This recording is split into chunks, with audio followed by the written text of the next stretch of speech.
no? Pero, mayroong pumalag sa kanya. Mas maganda ho ito para mas maintindihan ng karamihan. Ano bang pinaghimutok ng butse itong si Manong Janip? Alam mo, Manong Janip, mas matanda ka pa sa, sa Jurassic Park eh. Ano mo? Kilala niyo po ito? Si Armido Valera. Ito po ay international lawyer po ito. Human rights, I think human rights lawyer ba ito? Si Sir Armido? Tingnan mo. Basahin po natin ito mga kabisdak. Ang sabi po ni Armido Valera, isang magaling na abogado, international lawyer po ito.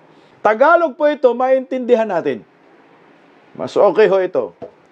Sabi po ni Attorney Armido Valera, paglilinaw sa baluktot na pahayag ni Secretary Juan Ponce Enrile laban sa National Peace Rally ng Iglesia ni Cristo. Paninindigan. Grabe, detalyado oh. Ang mga pahayag ni dating Senador Juan Ponce Enrile hinggil sa pambansang kapayapaan at pagpupulong ng Iglesia ni Cristo ay kulang sa luhikal na pag-unawa at pagpapahalaga sa mga karapatang konstitusyonal. Partikular, ang karapatan sa malayang pagpapahayag at mapayapang pagtitipon. Ang kanyang argumento ay pagpapakita ng makitid at mapanirang pananaw sa lehitimong layunin ng INC na ihayag ang kanilang saloobin ukol sa mga usaping pambansa. Aray ko, Manong. Wala na, pumupurol na. Makitid daw eh. Makitid. Makitid na argumento. Mapanira. Nasobrahan yata ito ng gatas ng kanggaro. May gatas ba yung kanggaro? Ito, dugtong. Detalyado ito ha. Pagpapaliit at pinasimpleng argumento. Binabawasan ni Enrile ang layunin ng INC na tila ito'y tahasang paglabag sa saligang batas at pagsisira sa alituntunin ng batas. Ito ay malinaw na maling interpretasyon. Ang pagpupulong ng INC ay hindi isang panawagan upang baguhin o suspindehin ang mga probisyon ng saligang batas, kundi isang kolektibong paggamit ng kanilang karapatang mapaghayag ng damdamin at magtipon na nakasaad sa Artikulo 3, Section 4 ng Saligang Batas ng 1987. Wala naman kasi sinabi na magbaguhin nila yung provision. Wala naman talaga sinabing ganun eh. Gumawa lang talaga ng si Jurassic Park. Layunin ng pagtitipon na ipaabot ang kanilang saloobin sa proseso ng impeachment at iba pang suliraning panlipunan gaya ng seguridad sa pagkain, trabaho at hustisya. Mismo. Totoo yan, sinabi naman talaga. Hindi sila tutol sa impeachment kasi nandyan na sa batas yan eh. Basta gusto lang namin ng proseso. Natalakay nila yung issue sa lipunan, kagutuman. Tinalakay nila yung kakulangan ng infrastructure. Yung kahirapan, buang talaga. So binabago na. Ang provision pag ganon. O ito. Ito pa. Pagkakamali sa paghuhusga sa layunin. Makinig ka, Manong Johnny. Tagalog ito ha. Manong. Hindi ginulo ng INC ang konstitusyonal na proseso ng impeachment gaya ng pahayag ni Enrile. Bagkus, kanilang binibigyan din ang pagiging politikal ng nasabing proseso at kung paano nito nililihis ang atensyon ng pamahalaan mula sa mas mahalagang pambansang suliranin.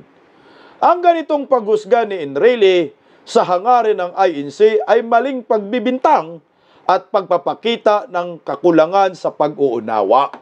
Tumatandang paurong kasi, attorney. Ba't ganun, Manong Johnny? Sinira lang talaga yung INC. Maglabas lang talaga siya ng statement ng ganun.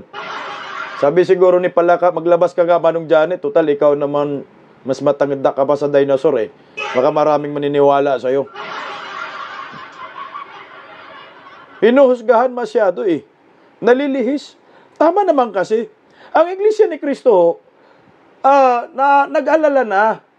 Kasi nga, iba na yung direksyon ng gobyerno. Imbis na ang tutukan yung mga suliranin, isyu sa lipunan, na ang tinatamaan ay mga ordinaryong Pilipino, wala eh. Impeach Inday Sara, ikulong Inday Sara, ICC Digong.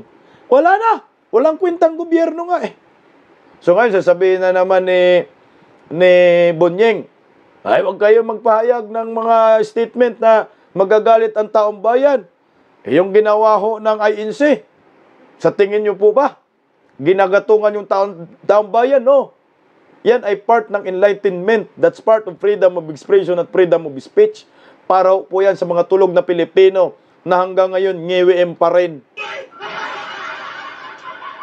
Ay ito, dugtong, kalayaan sa pamamahayag bilang haligi ng demokrasya. Putang galing talaga ni attorney, oh.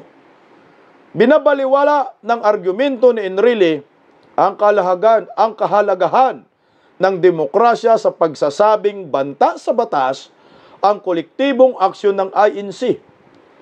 Sa katunayan, ang pagtitipo ng INC ay pagpapakita ng buhay na demokrasya kung saan mapayapang na ipahayag ng mga mamamayan, kabilang na ang mga relihiyosong grupo, ang kanilang opinyon ukol sa mga usaping pambayan.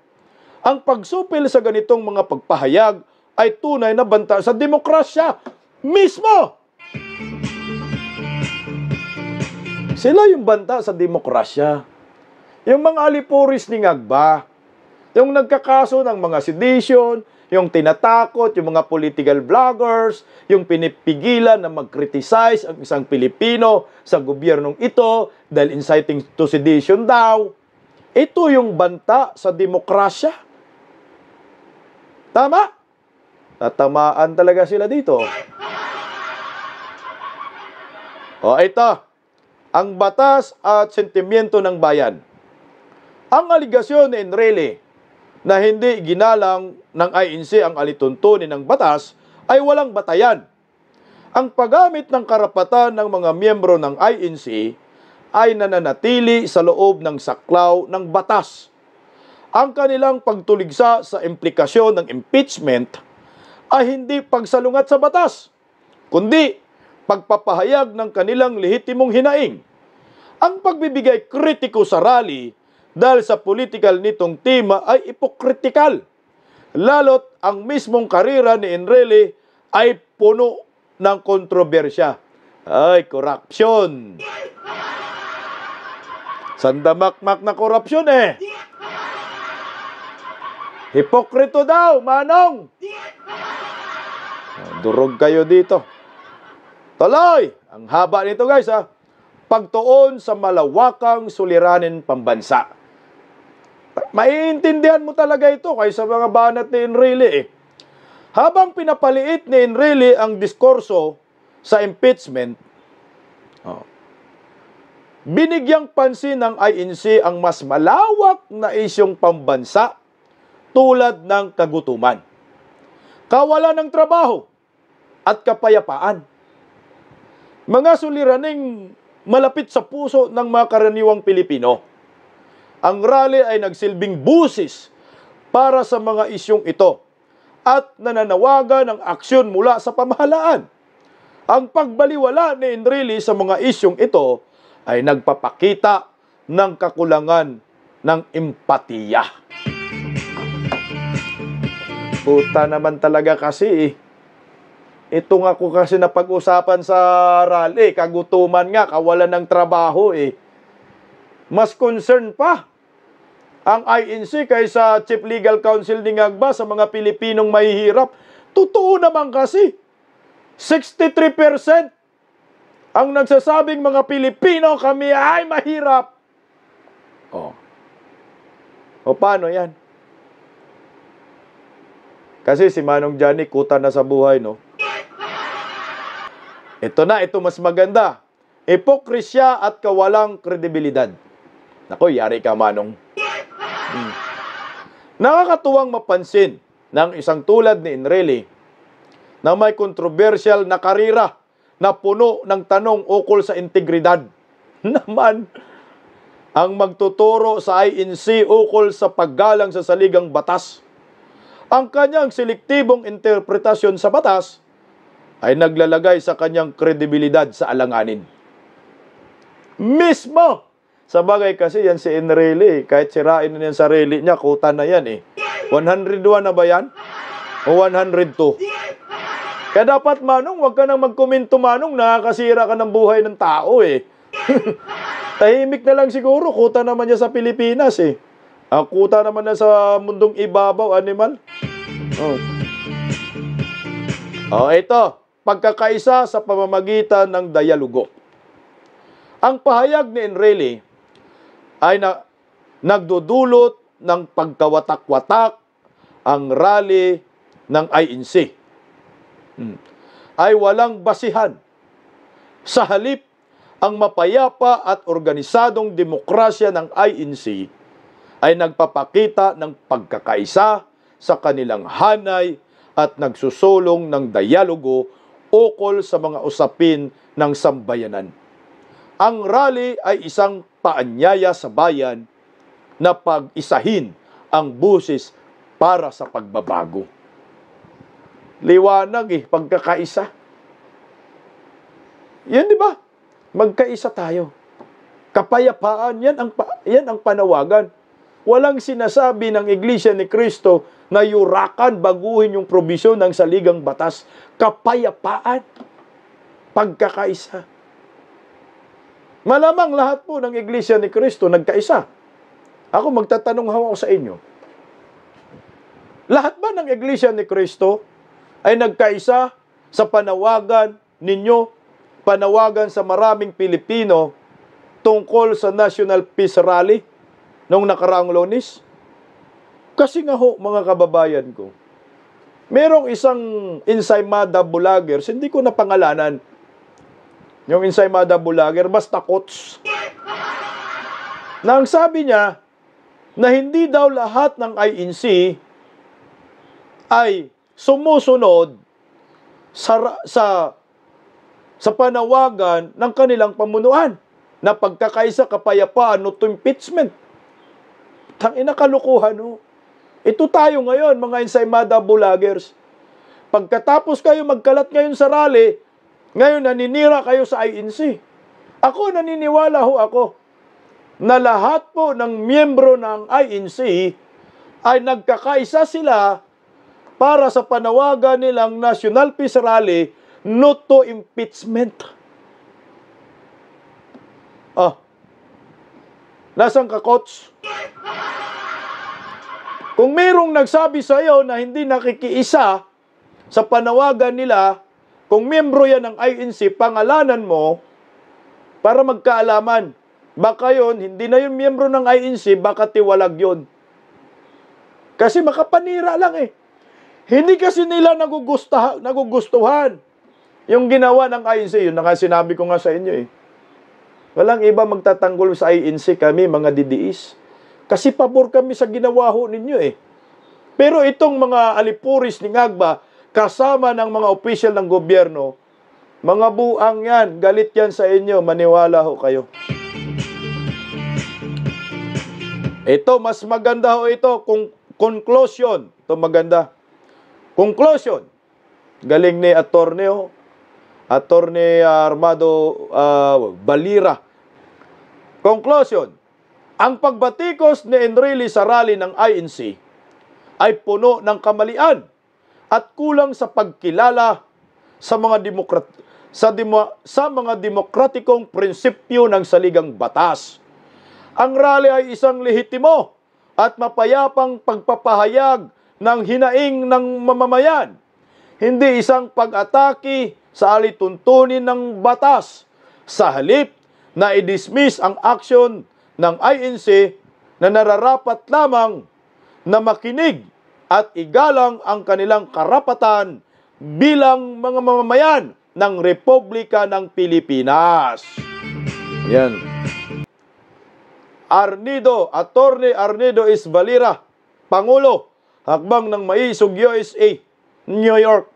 US Pinoys for Real Change in the Philippines, Washington, D.C. New York, Enero 15, 2025.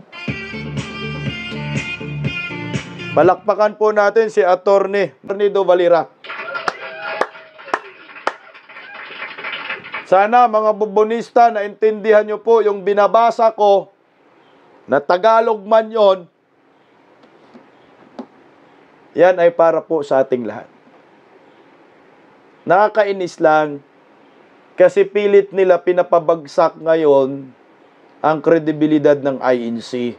Tinatapunan ng putik na wala naman dapat maitatapon. Tingnan mo yung INC. Pagkatapos nila mag-rally, iniwan ang Quirino Grandstand ng walang dumi. Sobrang linis. Kaya saludo ako dito sa INC. Kaysa yung Quiapo, pista ng Quiapo, iniwan yung Quirino Grandstand na mabantot at mahabaho daming basura.